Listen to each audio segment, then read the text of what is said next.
ಬಾಣಲಿಗೆ ಎಣ್ಣೆ ಹಾಕಿ ಸ್ವಲ್ಪ ಸಾಸಿವೆ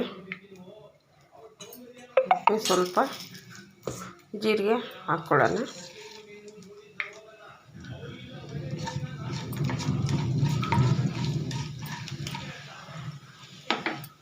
ಒಂದೆರಡಷ್ಟು ಕರಿಬೇವು,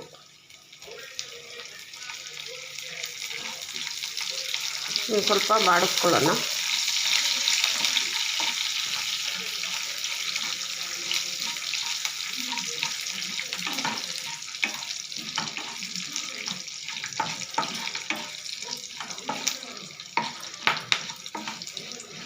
ನೋಡಿ ಸಾಸಿವೆ ಚಟ್ಪಟ ಅಂತ ಸಿಡಿತಾ ಇದೆ.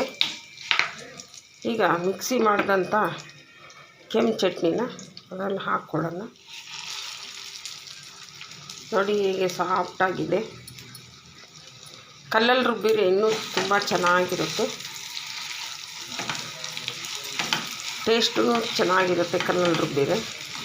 ನಾನು ಮಿಕ್ಸಿ ಮಾಡಿದ್ದು. ಇದನ್ನು ಸ್ವಲ್ಪ ಹೊತ್ತು ಚೆನ್ನಾಗಿ ಒಂದು 5 ನಿಮಿಷ ಎಣ್ಣೆಯಲ್ಲಿ ಬಾಡಿಸ್ಕೊಳ್ಳೋಣ.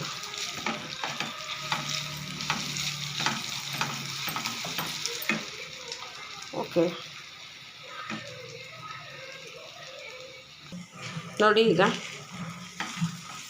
ತುಂಬ ಚೆನ್ನಾಗಾಗಿದೆ ಫ್ರೆಂಡ್ಸ್. ಗ್ಯಾಸ್ ಆಫ್ ಮಾಡಿಕೊಂಡು ಸ್ವಲ್ಪ ಹೊತ್ತು ಗ್ಯಾಸ್ ಮೇಲೆ ಬಿಟ್ಟುಬಿಡಿ. ತಣ್ಣಗಾದ್ಮೇಲೆ ಒಂದು ಬೌಲಿಗೆ ಸರ್ವ್ ಮಾಡಿಕೊಂಡು ಇಟ್ಕೊಳ್ಳಿ. ಫ್ರಿಜ್ಜಲ್ಲಿ ಇಟ್ಕೊಂಡು 1 ತಿಂಗಳು ಬೇಕಾದ್ರೂ ತಿನ್ಬೋದು, ಕೆಡೋದಿಲ್ಲ. ತುಂಬ ಚೆನ್ನಾಗಿರುತ್ತೆ ಫ್ರೆಂಡ್ಸ್. ನನ್ನ ವಿಡಿಯೋ ಇಷ್ಟ ಆಗಿದ್ದರೆ ಲೈಕ್ ಕೊಡಿ, ಕಮೆಂಟ್ಸ್ ಕೊಡಿ, ಸಬ್ಸ್ಕ್ರೈಬ್ ಮಾಡ್ಕೊಳ್ಳಿ. Thank you.